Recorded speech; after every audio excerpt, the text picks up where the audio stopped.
स्वस्तानी व्रत कथा। ओम यं ब्रह्मा वरुणेन्द्र रुद्र मरुतस्तुन्वन्ति दिव्यैस्तवै देवै साङ्गपदक्रमोपनिषदैर्गायन्ति यं सामगा ध्यानावस्थित ततगतेन मनसा पश्यन्ति यं योगिनो येषान्तं न विदो सुरासुरगणा देवाय तस्मै नमः। श्रीमतचन्दन चर्चितो ज्वलवपु शुक्लाम्बरा मल्लिका मालालङ्कितकुण्डला प्रविलसन्मुक्तावली शोभिता सर्वज्ञाननिदान पुस्तकधरा रुद्राक्षमालाधरा वाग्देवी वदनाम्बुजे वसतु मे त्रैलोक्यमाता चिरम्। मुखं करोति वाचालं पङ्गुं लङ्घयते गिरं यत्कृपातमहं वन्दे परमानन्दमाधवम्। नमो भगवते तस्मै व्यासाय मिते दक्षे यस्य प्रदादरच्छामि नारायण कथामिमाम्। नारायणं नमस्कृत्य नरं चैव नरोत्तमं देवीं सरस्वतीं व्यासं ततो जयमुदीरयेत्। जय बोलो स्वस्तानी माता को जय। अथ सप्तमोऽध्यायः। कुमारजी आज्ञा गर्नुहुन्छ अगस्त्य मुनि। सतीदेवीले त्यसरी प्राण त्यागेको देखेर देवता यक्ष गन्धर्व किन्नर नाग दैत्य र ऋषि मुनि सबैले ओहो साह्रै अनर्थ भयो भन्दै आश्चर्य माने। उसै बेला अकस्मात आधी चलेर ठुलो धुलो उडे सारा आकाश ढाक्यो र विपरीत हावा चल्न लाग्यो। बिना बादलकै मेघ बर्जन लाग्यो। यज्ञमा उपस्थित सबै देवता यक्ष गन्धर्व किन्नर दैत्य नागहरू धुलो उडेर आँखामा परि हेर्न असमर्थ भए। वायुको वेगमा अडिन नसकी भूमिमा घोप्टिएर वायुको त्यो उग्र वेगले कतिलाई उडाएर लग्यो, कति भूमिमा पछारिए, कति रुन कराउन लागे। त्यस गुरीमा परेर कतिको हात भाँचियो, कतिको खुट्टा मर्कियो, कतिले भुइँमा टाउको टेक्न पुगे, कतिको मुख भुइँमा घोप्टिएर माटो खान लागे। उठ्न असमर्थ भएका जति रुन कराउन लागे, कति रक्षा गर मरे बचाओ भन्न लागे। यस्ता प्रकारले यज्ञमा उत्पाद भएको केही बेरपछि हुरीको वेग कम भयो र दक्ष प्रजापतिले चिन्ता गरी सबै छोरी ज्वाइँलाई डराउनु पर्दैन भनी सान्त्वना दिइसकेपछि चित्त व्याकुल गरे। अब कसो गरौं भन्दै गुरु बृहस्पति कहाँ गएर बिन्ती गरे। हे गुरु, अनर्थ भयो, अब कसो गर्ने, असम्भव कुरा प्रत्यक्ष भयो भन्दै भयभीत स्वरमा कराउन लागे। त्यसै बेला नारदजीले सतीदेवीले अग्निकुण्डमा हाम फाली प्राण त्याग गरेको देखे। हावाभन्दा पनि बेगले शीघ्र कैलाश पुगे। महादेवका चरणमा दण्डवत गरी उभिरहे अनि हे नारद, तिमी के भन्न आएका भन भनी मौन उभिएका छौ। यस्तो शङ्करजीको आज्ञा सुनि हात जोडेर नम्र स्वरमा बिन्ती गरे। हे ईश्वर, हजुरकी प्राणप्रिया सतीदेवी दक्ष प्रजापतिको यज्ञाग्निमा हाम फालेर प्राण त्याग्नुभयो। किनभने हे जगदीश्वर, हे करुणानिधि, पापिष्ट दक्षले हजुरलाई अनेक क्षुद्र वचनले हेला गरी निन्दा गरेको त्यो महादेव कहाँको देवता हो, त्यो त बौला हो। त्यसलाई नडाकेर मेरो के हुन सक्छ। मेरा 33 कोटी छोरी ज्वाइँ र ब्रह्मा विष्णु आदि छँदैछन्, कतै भए पनि म त्यसलाई डाक्ने होइन इत्यादि अनेक दुर्वाच्य बोलेको सुन्दा सहन नसकी क्रोधयुक्त भएर भुइँमा लात्ताले हानी यज्ञको परिक्रमा गरे। कसैको पनि मुखतर्फ नहेरी केवल हजुरको नाम शिव शिव भन्दै यज्ञाग्निमा हाम फाली प्राण त्यागिन्। हे प्रभु, हजुरको डरले अग्निले देह दग्ध गर्न सकेका छैनन्। केवल प्राण छाडेर यज्ञ कुण्डमा शयन गरे झैं सुतिरहनु भएको छ। हे ईश्वर, यही कुरा बिन्ती चढाउन आएको हुँ। हे चन्द्रबाबुले, अनर्थ भयो, अब के गर्ने, यति भनी नारदजी उभिरहे। नारद मुनिका कुरा सुनेर महादेवले आज्ञा गर्नुभयो। हे मुने, तिमीले भनेको कुरा निश्चय सत्य हो कि होइन? शिवको वचन सुनि नारदले भने, हे जगदीश्वर, हजुरका सामु मिथ्या बोल्ने साहस अथवा शक्ति ममा छैन, ध्यान दृष्टिले हेर्नु भए सत्य ज्ञात हुनेछ। नारदजीका यस्ता वचन सुनि ध्यान दृष्टिले विचार गरी अत्यन्त क्रोधले तिनै नेत्रबाट अग्निका ज्वाला निकाली दाराकेटी पाखुरा निमोर्दै नारदजीको सामुन्ने नै भन्नुभयो, हे मुने, 33 कोटी देवताले रक्षा गरिएको पापिष्ट दक्षको विनाश नगरी थान्ने छैन। अब तिमी आफ्नो आश्रममा जाऊ भनी विदा दिनुभयो र नारदजी महादेवलाई दण्डवत प्रणाम गरेर आफ्नो धाममा गए। नारदजी त्यहाँबाट गएपछि शिवजीले सतीदेवीलाई सम्झेर रिसले तिनै नेत्रबाट अग्निका जस्तै ज्वाला निकाली शिखाबाट आफ्नो जटा निकालेर भुइँमा पछारे। त्यसबाट मेघ गर्जे जस्तै चर्को शब्द गरी भयंकर 64 योगिनी र भूत प्रेत पिशाच प्रथम गणले सहित भएर महाकाली उत्पन्न भइन्। कस्ती महाकाली भने डरलाग्दो अनुहार भएकी, लामा लामा दारा निस्केकी, आकाश जस्तै पेट भएकी र बाघको छाला कम्मरमा बेरेकी, झाँक्रो फिजेकी, हातमा भयंकर खड्ग लिएकी, कहिले हाँस्ने कहिले लामो जिब्रो निकाल्ने यस्ती महाकाली शिवजीको सामुन्ने उभिए। के कामले मेरो आराधना गर्नुभयो भनी बिन्ती गरिन्। अनि महादेवले अघि झै अर्को जटा निकालेर भुइँमा पछाडे।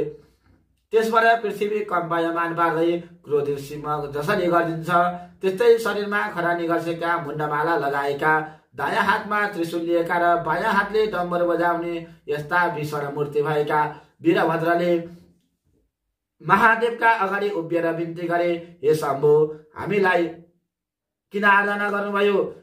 तिनीहरूको यस्तो प्रार्थना सुनेर महादेवले आज्ञा गर्नुभयो, हे वीरभद्र, हे महाकाली, तिमीहरूलाई पापिष्ट दक्ष प्रजापतिको यज्ञ विध्वंस पारी उसको पनि सम्हार गरी दक्षका सहायक संरक्षक देवताहरूको पनि सम्हार गरेर आओ भनी डाकेको हुँ। अब तिमीहरू नन्दे भृङ्गे 64 योगिनी भूत प्रेत पिशाच समस्त भई दक्षको यज्ञ विध्वंस गर्न तत्काल जाओ। श्री महादेवको यस्तो आज्ञा सुनि नन्दे भृङ्गे भूत प्रेत योगिनी र पिशाच सहित भई मेघ गर्जे झैं सिमनाद गरी पृथ्वी कम्पित पारी साक्षात यमराज प्राणीको नाश गर्न हिँडे झैं क्रोधित भएर शिवको आज्ञा शिरोपर गरी कैलाश पर्वतबाट हिँडे। तिनीहरूको चाला माला देखेर पृथ्वीलाई भार थाप्न कठिन परेर थरथर कामिन, 7 समुद्र छचल्किए, समस्त जीव त्राही त्राही भए। दक्षको यज्ञमा पनि अनेक किसिमका उत्पाद हुन लाग्यो। आकाशमा काग र गिद्ध मण्डलाकार गरी उफ्रिँदै कराउन लागे। स्यालहरू आँखा र मुखबाट आगोको ज्वाला निस्कँदै कराउन र दकुर्न लागे। रगतको वृष्टि भयो, विपरीत वायु चल्न लाग्यो। यस्तो उत्पाद हुन लागेको देखेर यज्ञ मण्डपमा बसेका सबै हाहाकार गर्दै यताउता भाग्न लागे। स्त्री बालक बुढाहरू भाग्न नसकी भुइँमा घोप्टिएर रुन कराउन लागे। कोही अझ के हुने हो भनेर डराई त्राही त्राही हुन लागे।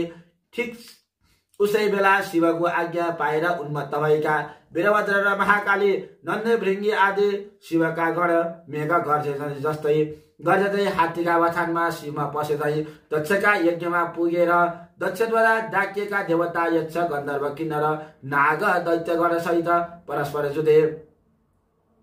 त्यो देखेर दक्षका कन्याहरू देवकन्या, नागकन्या, ब्राह्मण, ऋषि मुनि आदि सबै त्राही त्राही नारायण भन्दै रोइ कराई 10 दिशातिर भाग्न लागे। कोही भाग्न नसकेर लडे, कसैको हात खुट्टा बाँचियो, कोही टाउको भारले पल्टेर माटो खान लागे। कति मूर्छा परे असहाय जस्तै भुइँमा लडिरहे। तर विष्णु प्रवृत्ति देवता, यक्ष, गन्धर्व, किन्नर आदि सबैले दक्ष प्रजापतिको रक्षा गर्न अस्त्र शस्त्र लिएर वीरभद्र महाकाली माथि प्रहार गर्न लागे। यसरी परस्पर घमासान संग्राम भयो। इन्द्रादि देवताहरूले कुन कुन अस्त्र प्रहार गरे भने इन्द्रास्त्र, अग्नियास्त्र, दिव्यास्त्र, वर्णास्त्र, पाशुपतास्त्र, ब्रह्मास्त्र, तोमर, गदा, शङ्ख र मुसल, नाग, पाश आदिले वीरभद्र महाकाली र 64 योगिनी भूत प्रेत प्रथम गणेश, विषम, ज्वर आदि प्रहार गरे। यस्ता तरहले आफूमाथि अशास्त्र प्रहार गरेको देखेर वीरभद्रका गणहरूले पनि कठोर स्वरले गर्जेर दक्षका सैन्यभित्र पसी जति भेटे उतिको टाउको समाति निमुठी हात खुट्टा बाँची मुर्कीले रगत छदाई देवताहरूको सम्मान गरे। उता महाकालीले प्रत्यक्ष काला जस्तै खड्गले वर्षा कालको प्रचण्ड मेघ गर्दै झैँ गर्छी शिवनाथ गर्दै मृगका फौजमा सिंह पसे झैँ र सुकेका परालमा आगो लागे जस्तै गरी दक्षका सेनाको संहार गरिन्। वीरभद्र समेत नन्दे भृङ्गी 64 योगिनी भूत प्रेत पिशाच प्रथम गण समेतले शत्रुतिरका कसैको शिर कसैको हात खुट्टा छुट्याए, कसैलाई निमुठी रगत पिएर नाच्न लागे, कोही हाँस्न थाले, कसैको मासु लुछेर खाए, कसैको कोखमा प्वाल पारेर रगत पिउन लागे, कोही देवता भागे। यसरी दक्षका सेना र कोटी कोटी देवताको संहार गरे। त्यसरी संहार गरेको देखेर दक्षका सेना र देवताले वीरभद्र र महाकालीमाथि आफ्ना अशास्त्र प्रहार गरे। तर ती सम्पूर्ण अशास्त्र महाकालीको शरीरमा सोनासाथ आफै भस्म भएर जान्थे। फेरि शिवगण र महाकालीले दक्षका सैन्य र देवगण यज्ञमा आएका धेरै वीरहरू मारिदिए। विषम ज्वरले पनि सबैका शरीरमा प्रवेश गरी अचेत पारिदियो। यसरी वैकुण्ठका स्वामी श्री विष्णुले सम्पूर्ण देवता यक्ष गन्धर्व किन्नर दैत्य नाग सहितले दक्षका सबै सेना अचेत भएका देखेर आफ्नो देहबाट शीत ज्वर उत्पन्न गरेर सबैलाई सचेत बनाए। फेरि अनेक अस्त्र शस्त्र लिएर बत्तीमा पुतली गए झैं वीरभद्र भद्रकालीमाथि जाइ लागे। वीरभद्रले पनि त्रिशूलले शिवनाथ गर्दै सुकेका खरमा आगो लाए झैं एक क्षणमै दक्षका अनेक सेनाहरू काटी मारिदिए। तिनमा कसैको शिर छैन, कसैको हात छैन, कसैका खुट्टा छैनन्। यस्तो स्थिति देखेर कोही रक्षा गर भन्दै भाग्न पनि नसकी भुइँमा लडिरहे। यसरी सबै देवताहरूको संहार गरी अन्य दैत्य दानवहरूलाई समाते अग्निकुण्डमा खोज्न लागे। वीरभद्रले त्यसरी दक्षका सेना देवता यक्ष दानव गन्धर्व किन्नरहरूको नाश पारे। यज्ञ समेत ध्वस्त पारिदिएको हेर्न नसकी श्री विष्णुले राता राता आँखा पारे नागले झैं निश्वास फेर्दै प्रलयकाको अग्नि जस्तै भई दायाँ बा हातले पाञ्चजन्य शङ्ख बजाए, दाहिने हातले कौमोदकी गदा उठाए। संहार कालमा रुद्र जाइ लागे जस्तै वीरभद्रका सेनामाथि जाइ लागे। त्यो देखेर देवता यक्ष गन्धर्व किन्नर नाग आदि सबै र दक्ष प्रजापतिका सेनाले धन्य विष्णु तिम्रो जय कल्याण होस् भन्दै आफ्ना अशास्त्रले विष्णुको सहायतामा लागेर कठोर युद्ध गरे। त्यस्तो देखेर महाकाली रिसले आगोको ज्वाला झैं डरलाग्दो तेज प्रकट गरी खड्गले जाइ लागिन्। त्यो देखेर भूत प्रेत पिशाच प्रथम गण ढाकिने साकिने र 64 योगिनी सबै युद्ध गर्न लागे। जस्तै ठुलो हावा चल्नाले मेघ टुक्रा टुक्रा हुन्छ त्यस्तै दक्षका सेना देवता दैत्य गन्धर्व किन्नर नाग आदि 10 दिशामा भागे। तब विष्णुले निर्धक सहित वीरभद्रको छातीमा कौमोदकी गदा प्रहार गरे। त्यो गदा वीरभद्रको छातीमा बज्न गयो अनि ती मूर्छा पारी भुइँमा लडे। फेरि विष्णुले नन्दे भृङ्गी 64 योगिनी भूत प्रेत पिशाच प्रथम गणका उपर शङ्खको चर्को शब्दका साथ अशास्त्र प्रहार गरे। त्यसरी विष्णुको प्रहारले कति लडे भुइँमा पल्टे, कति मूर्छा परे, कति भागे। त्यो देखेर दक्ष प्रजापतिका सेनाले धन्य विष्णु भनी स्तुति गरी पुष्पवृष्टि पनि गरे। तब विष्णुले पाञ्चजन्य शङ्ख बजाए। मूर्छा भइरहेका वीरभद्र महाकालीका कानमा देवता यक्ष गन्धर्व किन्नर र दक्षका सेनाले शङ्कुल ध्वनि र धन्य विष्णु भनी स्तुति गरेको शब्द पऱ्यो र चेतना फर्कियो आफ्ना सैन्य। कोही भुइँमा लडेका, कोही भाग्न लागेका र कोही के गरौँ भनी अन्यलमा परेका देखि अत्यन्त क्रोधित भई काल सदृश त्रिशूलले विष्णुलाई लक्ष्य गरी वेगले प्रहार गरे। त्यो त्रिशूल विष्णुका छातीमा लाग्यो। त्यसको कष्ट सहन नसकी नवद्वारबाट रगतको धारा बगाई विष्णु मूर्छा परि लडे। उनी मूर्छित भएपछि वीरभद्रले प्रलय कालको मेघ गर्जे झैं गर्जन गरी दक्षका सेनामाथि जाइ लागे। आफ्ना गण समेत मिलेर 33 कोटी देवताहरूको संहार गरे। वीरभद्र गर्जेको शब्द उनका गणहरू नन्देभृङ्गी प्रथम गण समेतका कानमा पर्यो र बिउजी उभिएर हेर्दा रणभूमिमा विष्णु मूर्छा परेको र वीरभद्रले दक्ष सैन्य र देवताहरूको सम्हार गरेको देखेर धन्य धन्य वीरभद्र भनी आफ्ना अस्त्र लिएर दक्षका सैन्यमाथि जाइ लागे। त्यसरी अत्यन्त भयङ्कर युद्ध भयो। कस्तो युद्ध भने हे मुनि, महाकाली र वीरभद्रले र उनका सेना समेत जाइ लागे। अनि कसैको टुप्पी समातेर पछाडि खड्गले हानी मारे, कसैलाई मुड्कीले नै मारे, चौसष्ट योगिनीले पनि कतिलाई निमोठेर मारे, कसैको काखीमा प्वाल पारेर रगत पिए मारे, कसैलाई पक्री अग्निकुण्डमा होमिदिए। यस्ता प्रकारले देवता यक्ष गन्धर्व किन्नर नाश गरेर वीरभद्रका सैन्यले जय जय भनी पराईको शब्द मूर्छा परेका विष्णुको कानमा परेर मूर्छाबाट उठेर हेर्दा वीरभद्र र महाकालीले यज्ञ विध्वंस पारे। देवताहरू र दक्षका सैन्य समेत नाश गरेको देखि अत्यन्त क्रोधित भई राता राता आँखा पारेर, हे पापिष्ट, आज तेरो नाश गरेर दक्षको यज्ञ पूर्ण गरी सबै देवता यक्ष गन्धर्व नाग आदि सबैलाई सन्तोष दिनेछु। आज एकादश रुद्र तेरो सहायक भएर आए पनि रक्षा गर्न सक्ने छैनन्। सम्पूर्ण दुष्टको संहार गर्ने यो चक्र देखिस् भने सुदर्शन चक्र देखाए। विष्णुले भनेको त्यस्तो क्षुद्र वचन सुनेर वीरभद्र रिसले चुर भई भन्दछन्, हे पापिष्ट विष्णु, सम्पूर्ण दुष्टको नाश गर्ने चक्र भनेर देखाइस्। तेरो पराक्रम माफिक यो चक्र मेरा उपर प्रहार गरेर हेर, मुखले भनेर मात्र केही हुन सक्दैन। यस्तो वीरभद्रको वचन सुनि विष्णु रिसाए। वीरभद्रलाई ताकेर सुदर्शन चक्र प्रहार गरे। त्यो चक्र अनेक सूर्यको जस्तो तेज र प्रलयकालको गर्जे झैं गर्जना गर्दै काल रुद्र नाग नाश गर्न गए झैं गयो।